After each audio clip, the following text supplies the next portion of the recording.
For Atlantis, what was really important to us was to create a plausible impossible, to use an old Walt Disney term, to create a mythology around Atlantis that could make you arguably say that this actually happened.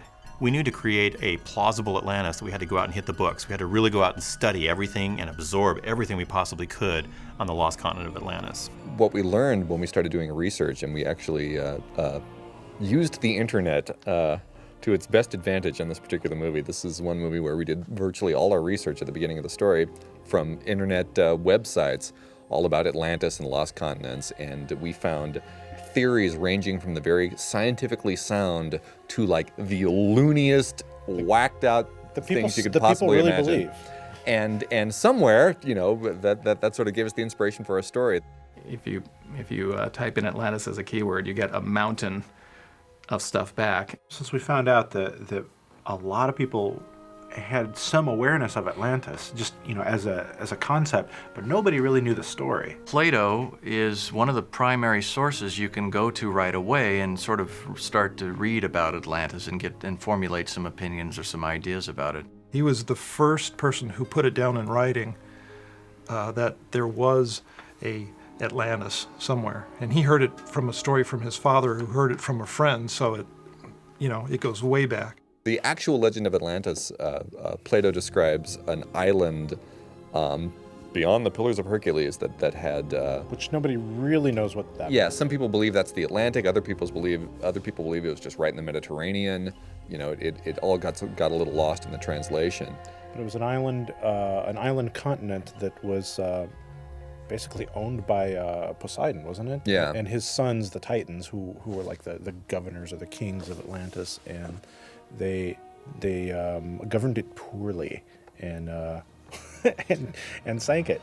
Angered the gods, and the gods eventually sank it. We researched Greek history, Roman history, native culture history, and tried to trace where Atlantis might even be. Like if we were going to go look for it today, where would it be?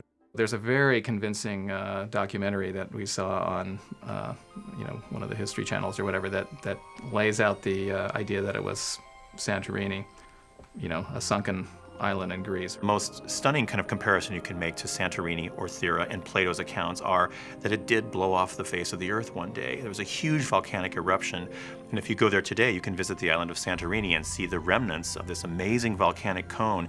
And if you go down to the water's edge, you can see an archaeological ruin and walk through some of the old Minoan, or some say Atlantean streets that are still there today.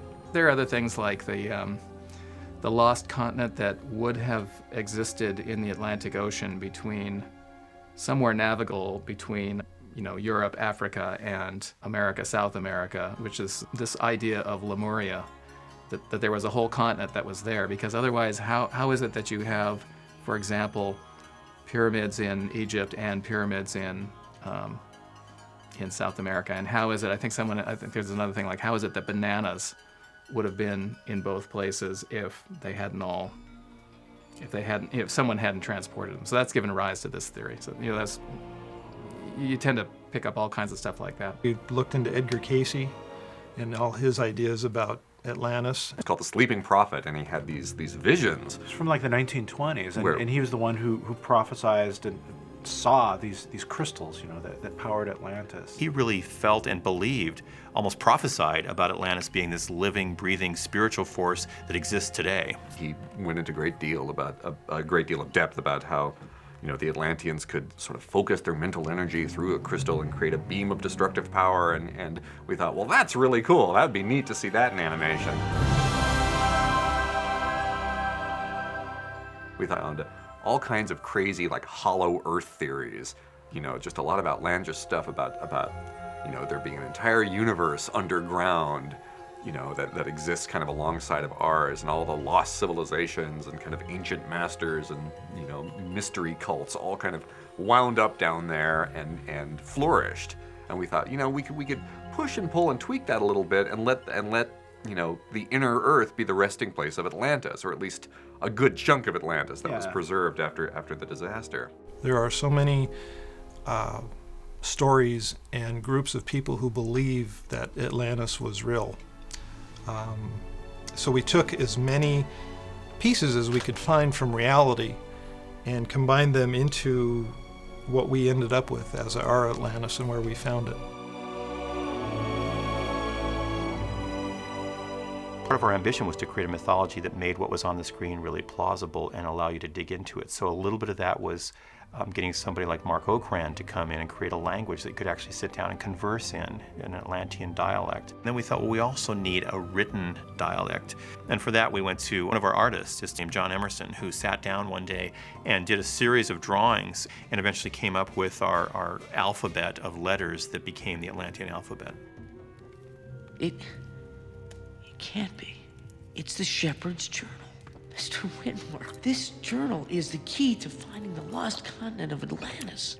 Tad Murphy was, the Shepherd's Journal is his idea, the notion of the Shepherd's Journal, and this ancient book that was written by, a mad shepherd, 5,000 years ago that detailed his trip to Atlantis.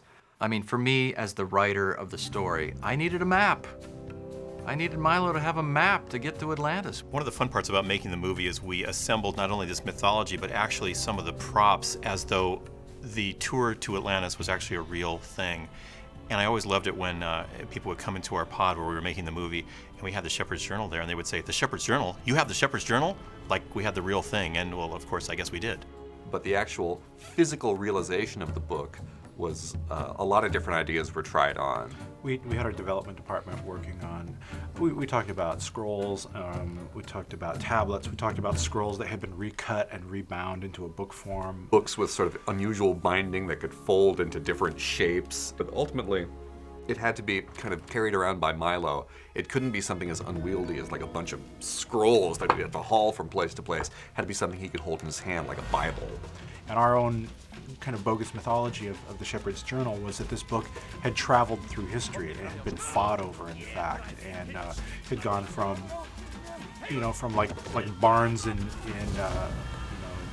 south of France to, to the Chinese imperial courts to Turkey to the Tower of London. It had been all over the world. We tried to tie the journal to various real events and real people and make it seem like something that had a life outside the movie. So you might wonder why all this passion, time, effort to create this mythology for Atlantis, and of course we wonder that ourselves, but it's really a really simple answer. You want the audience, yes, to believe that this civilization really existed, but there's this great tradition of storytelling where, be it Plato or Edgar Cayce or all these people who have contributed to the mythology of Atlantis over the centuries, we want to do the same thing. We want to take the best of all those traditions, add to it ourselves, and then pass it on to the next generation and let them reinvent Atlantis another 100 years from now.